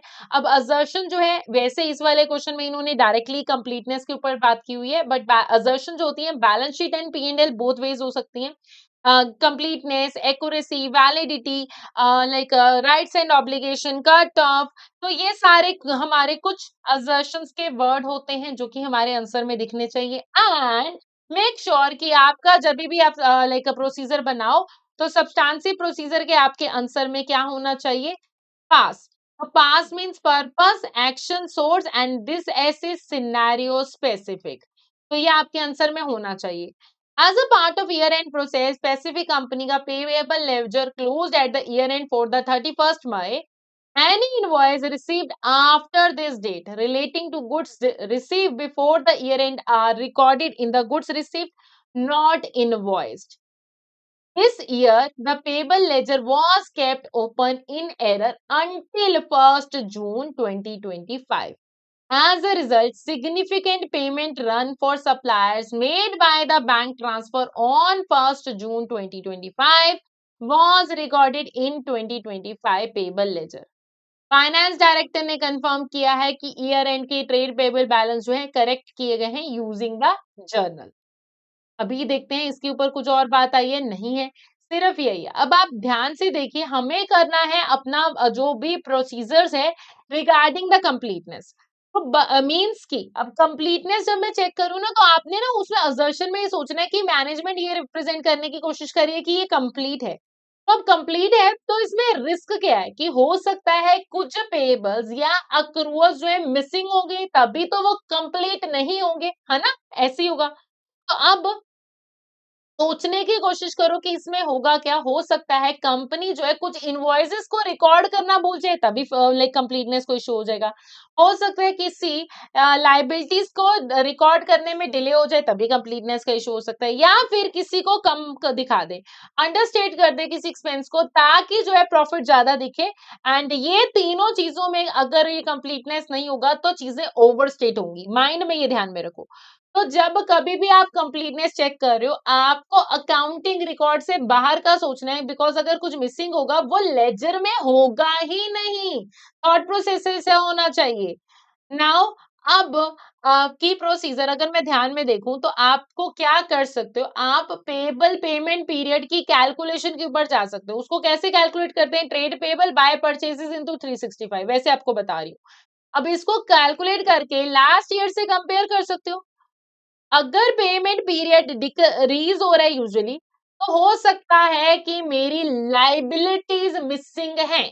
समझने की कोशिश करो। और हम लाइक कंप्लीटनेस के ऊपर ही बना रहे हैं, तो डायरेक्टली आपके आंसर में वो नहीं भी दिखेगा तो भी चल जाएगा।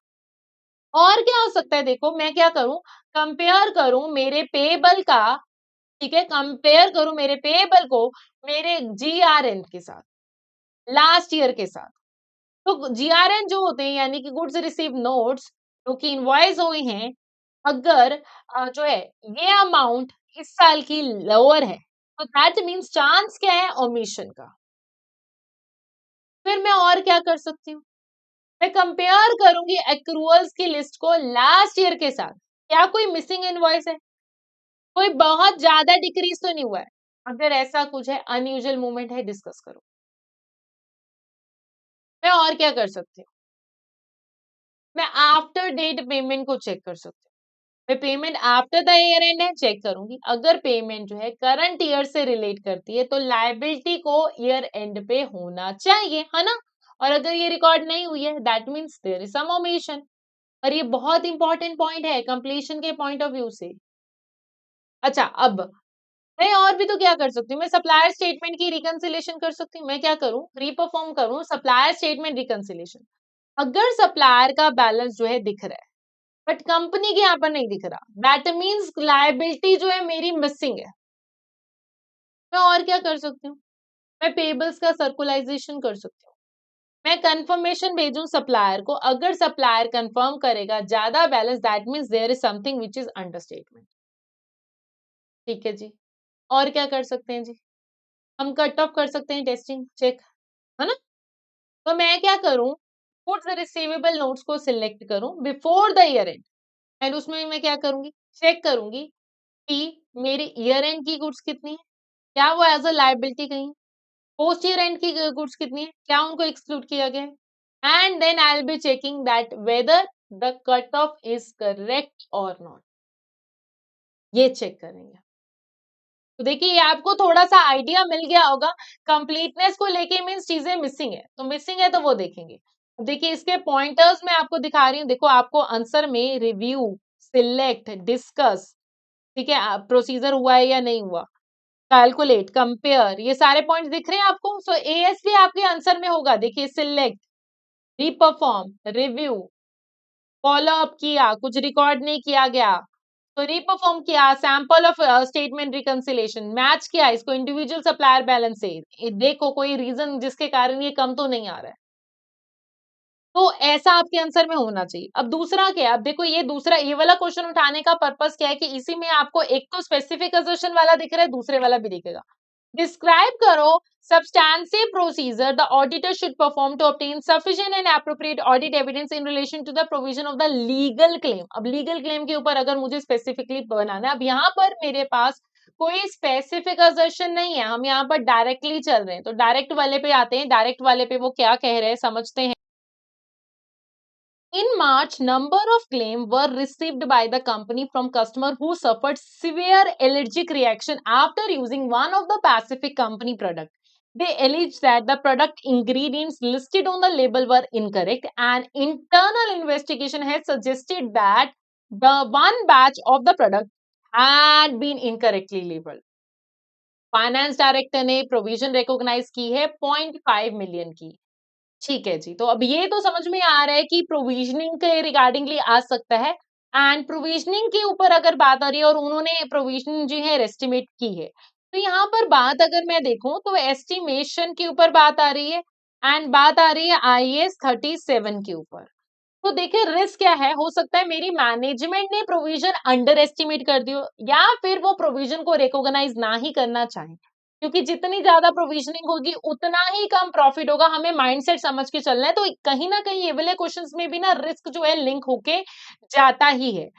अब प्रोफेशनल स्केप्टिसिज्म चाहिए मुझे ऐसे वाले पॉइंट में, क्योंकि प्रोविजनिंग जो होती है उसके होने के लिए मुझे 3 कंडीशन चाहिए होती है: present obligation, payment probable and amount का एस्टिमेशन। और अगर ये सिर्फ पॉसिबल है तो फिर मैं कॉन्टीजेंट लायबिलिटी में डिस्क्लोजर करती हूँ। ठीक है, ये हमें पता है। तो सबसे पहले तो मैं यही बात करूंगी, हम चेक करेंगे प्रोविजनिंग के लिए प्रेजेंट ऑब्लिगेशन है भी या नहीं। तो इसके लिए मैं डायरेक्टर से पूछती हूँ कि यस की क्या ऑब्लिगेशन एग्जिस्ट भी कर रही है या नहीं। फिर उसके अलावा अगर ऐसा कुछ है, ऐसा कोई केस भी हुआ है तो बोर्ड में भी बात हुई होगी। तो बोर्ड में बात ऐसे नहीं होती, उनके बोर्ड मिनट्स होते हैं। तो आप बोर्ड की डिस्कशन आप देखना चाहते हो तो बोर्ड मिनट्स देख लो अबाउट दैट लीगल क्लेम। फिर अगर कुछ लीगल क्लेम के बारे में बात है तो मेरे लॉयर्स भी होंगे, फिर मैं लॉयर का कॉरेस्पॉन्डेंस भी ले लूंगी। और ये बहुत अच्छा और एक्सटर्नल लाइक है। एंड मैं परमिशन के साथ लॉयर के पास जाऊंगी, क्या कंफर्म करूंगी कि क्या ऐसा कुछ है जिसके हमें ऐसा लगता है कि केस हम हार जाएंगे। और अगर हार जाएंगे तो फिर कोई अमाउंट जो है उसका एस्टिमेशन कोई है हमारे पास। फिर अब उसके अलावा मैं और क्या कर सकती हूँ? देखो मैं और जो है मैं पोस्ट ईयर एंड की पेमेंट्स को चेक कर सकती हूँ। अगर मेरी कंपनी ने ऑलरेडी पैसा दे दिया है तो मैं फिर उसके लिए ऑब्लिगेशंस को कंफर्म करके चलूंगी, मैं ये करूंगी। ठीक है जी। फिर और क्या कर सकते हैं मैम? हम क्या करेंगे, इंटरनल इन्वेस्टिगेशन रिपोर्ट जो है वो चेक कर लेंगे। उससे एक मिलेगा क्या?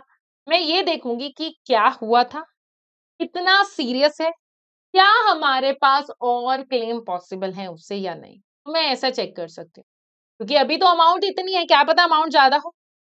या फिर मैं क्या कर सकती हूँ, अगर हो सकता है एक कस्टमर ने केस किया, हो सकता है और ज्यादा कस्टमर भी अफेक्टेड हो, तो उस वाले केस में फिर प्रोविजनिंग और भी ज्यादा चाहिए होगी। फिर अगर मैनेजमेंट कह रही है ठीक है, मैनेजमेंट से रिटर्न में लेके आओ, ऑब्लिगेशन है, अमाउंट रीजनेबल है जो हमने देखी है, क्योंकि रिटर्न रिप्रेजेंटेशन एक सपोर्टिव एविडेंस होता है, ये प्राइमरी एविडेंस नहीं होता, ये बात आप समझ के चलना। ठीक है जी, तो यही पॉइंट्स हम अपने आंसर में लिख के चलेंगे। अगर आप अभी आंसर को देख के लोगे तो आपको मैं आइडिया जो है अभी दिखा देती हूँ कि इसमें क्या-क्या पॉइंट्स होते हैं। प्रोविजनिंग देखो मैं इंक्वायरी कर रही हूँ, डायरेक्टर से इंस्पेक्ट कर रही हूँ डॉक्यूमेंट, क्या करने के लिए, कंफर्म करने के लिए प्रेजेंट ऑब्लिगेशन है।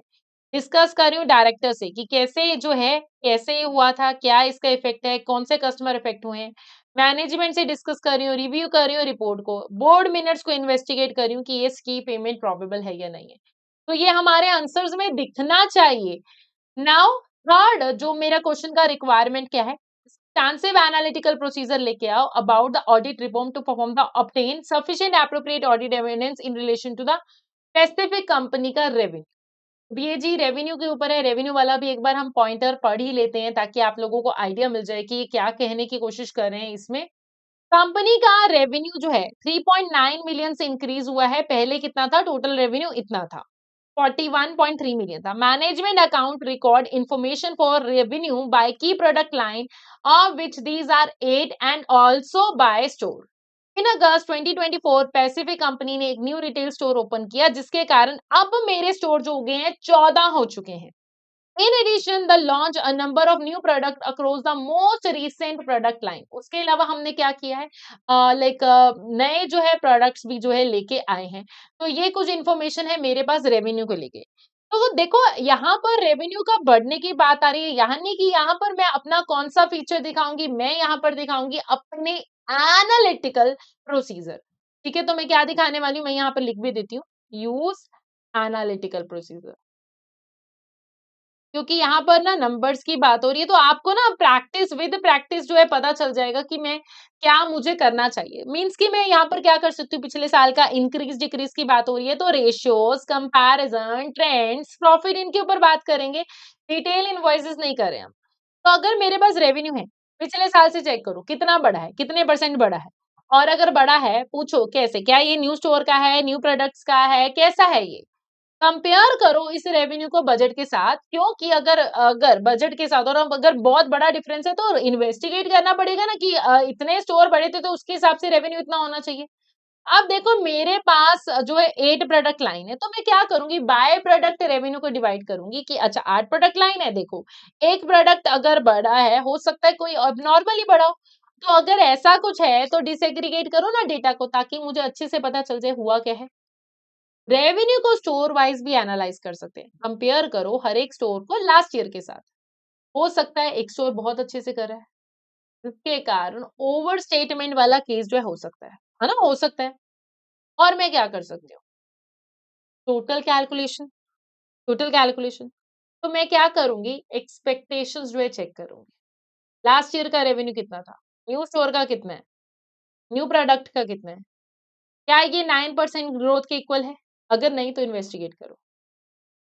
फिर जीपी मार्जिन कैलकुलेट कर सकती हूँ। अगर मेरा रेवेन्यू बड़ा है बट मेरा जीपी मार्जिन एबनॉर्मल है तो that means revenue cut off issue होगा, कॉस्ट रिलेटेड एरर्स हो सकते हैं, तो ऐसा कुछ हो सकता है, तो हमें वो चेक करना है। ठीक है जी। अब आगे बढ़ते हैं क्वेश्चन के रिक्वायरमेंट्स। देखिए इसकी इनके ना नोट्स आप सबको मिल जाएंगे, तो आई वुड रिक्वेस्ट कि आप ये चेक कीजिए। एंड वैसे ये पास्ट पेपर से ही है, देखिए मैंने रेवेन्यू की कैलकुलेशन कितनी बड़ी है, इसको रेवेन्यू को बजट के साथ इंकेयर किया, ऑब्टेन, कंपेयर, ये कुछ कीवर्ड्स हैं, इन कीवर्ड्स को नहीं छोड़ना है, इन्हीं से स्टार्टिंग अच्छी होती है।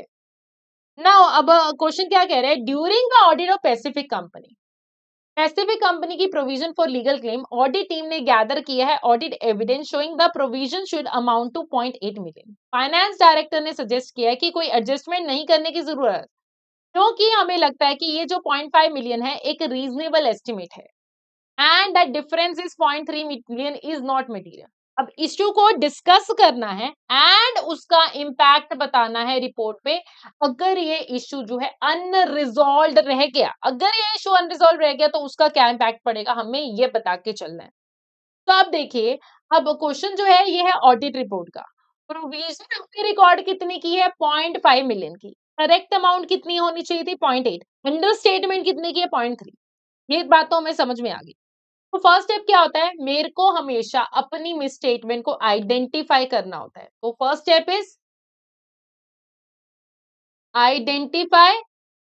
ये आपको वैसे बता रही हूँ, आगे भी काम आएगा काम में अपने। तो मिसस्टेटमेंट, तो अपनी मिसस्टेटमेंट को आइडेंटिफाई करो।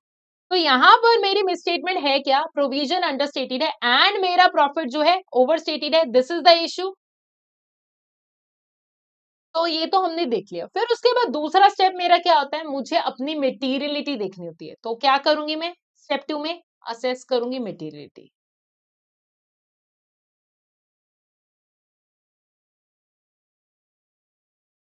मटेरियलिटी जो मैं देख रही हूँ वो मटेरियलिटी कैसे देखूंगी? 0.3 के हिसाब से देखूंगी। ठीक है, 0.3। तो 0.3 बाय मैं किससे डिवाइड करने वाली हूँ? मेरा जो भी फिगर्स मेरे पास गिवन है, फिगर मेरे पास 4.1 अवेलेबल थी इंटू 100, तो ये मेरी मटेरियल है। क्या ये परवेसिव है? नहीं, क्योंकि फिर मैंने मटेरियलिटी देख लिया। फिर मैं थर्ड देखूंगी, परवेसिव। क्या वो परवेसिव है? ये नहीं है, क्योंकि ये सिर्फ मेरी प्रोविजन और प्रॉफिट को अफेक्ट करने वाली है। ठीक है, 7.3 है प्रॉफिट का। ये मेरे पास प्रॉफिट फिगर थी, आपको पता हो तो ये मेरे पास प्रॉफिट फिगर थी। तो इसका 7 पॉइंट समथिंग कुछ परसेंट ही आ रहा है। तो ये सिर्फ प्रोविजनिंग और प्रॉफिट को अफेक्ट कर रही है, ये रेवेन्यू को नहीं, एसेट को नहीं, मल्टीपल एरियाज को अफेक्ट नहीं कर रही। तो यस, ये मटेरियल तो है बट ये परवेसिव नहीं है। तो अगर ऐसा होता है तो मैं कौन सा ओपिनियन देती हूँ? क्वालिफाइड ओपिनियन देती हूँ। फिर मेरी वर्डिंग कैसी रहती है? Except for the effect of this, बाकी सब कुछ ठीक है ना? हम ये बता के चलेंगे। एंड देन फिर मैं अपनी रिपोर्ट में लिखूंगी, रिपोर्ट का स्ट्रक्चर बताऊंगी कि पहले मेरे पास ओपिनियन पैराग्राफ आएगा जिसमें कौन सा ओपिनियन होने वाला है? वो क्वालिफाइड ओपिनियन होने वाला है। फिर उसके बाद मैं basis of qualified opinion paragraph लिखूंगी एंड देन मैं मेंशन करूंगी कि अच्छा ये अंडर स्टेटमेंट है, इसका फाइनेंशियल स्टेटमेंट में इफेक्ट क्या करेगा, ये बता के चलना है। ठीक है, तो मैं ये बता के चलूंगी जब कभी भी रिपोर्ट का आंसर होगा। Now if you will see आपके आंसर में कि ऑडिटर की रिपोर्ट, ठीक है, इतने का परसेंट ऑफ प्रॉफिट है, ये एरर है, तो ये मटेरियल एरर है। फाइनेंस डायरेक्टर ने अगर मना कर दिया तो क्या होगा? मेरे को अपने ओपिनियन को मॉडिफाई करना पड़ेगा, क्योंकि इतने की मिसस्टेटमेंट है और मिसस्टेटमेंट है तो उसको मॉडिफाई करना चाहिए था, बट वो नहीं कर रहा है। दैट मीन्स वो मटेरियल है बट वो परवेसिव नहीं है। तो इसके लिए हम क्या करेंगे? बेसिस ऑफ क्वालिफाइड जैसे ऐसे पैराग्राफ लेके आएंगे एंड देन बताएंगे कि यस ये इसका इफेक्ट है। एंड द वर्डिंग क्या होगी? Except for this. ऐसा आपके आंसर में जो है दिखना चाहिए। नाउ गाइस, इस सब से अब हमें समझ में क्या आया? अगर मैं अभी तक का देखूं तो आपके पास एक क्वेश्चन रिस्क का, मैं बात कर रही हूँ सेक्शन बी की, तो एक क्वेश्चन रिस्क का, एक क्वेश्चन इंटरनल कंट्रोल का, ठीक है, ये जरूर आने वाला है। एक आपके पास कोई ना कोई जो है आपका प्रोसीजर का एरिया जरूर आएगा और एक आपका जो है रिपोर्टिंग का एरिया जरूर आएगा। तो अभी तक हमने ये एरियाज देख लिए हैं। उसके अलावा साथ में मिक्स्ड जनरल थ्योरी। तो पहले जो 3-4 एरियाज हैं, इनके ऊपर तो हम फिर भी सिलेक्टिवली चल सकते हैं, हमने देख लिया। ऐसे वाले कुछ क्वेश्चंस आप कर सकते हो। अब इन सब के रिवीजन के लिए आप क्या कर सकते हो? आप हमारा लाइक जो है क्या कर सकते हो? पूरा पूरा जो है रिवीजन देख सकते हो।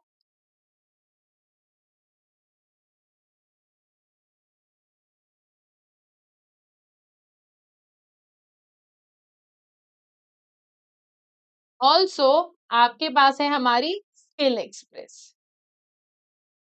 तो इसको देखिए आपको आइडिया मिल जाएगा। बाकी फिर हमारा वार्म अप सेशन आने वाला है, उस वार्म अप सेशन में पार्टिसिपेट लीजिए, जरूर पार्टिसिपेट लीजिएगा and please make sure exam में काम रहना है। सेक्शन ए हर तरह के एरिया से प्रैक्टिस करके जाना है, चाहे वो स्टडी हब है, चाहे वो बीपीपी है, चाहे वो कैपलान की है छोटा एरिया बट मार्क्स 30 मार्क्स भी बहुत ज्यादा होते हैं एंड वो बहुत ही ज्यादा कंफ्यूजन क्रिएट करते हैं। आपको क्वेश्चन को ध्यान से पढ़ने, ध्यान से पढ़ोगे तो आपको सब कुछ उसमें मिल जाएगा।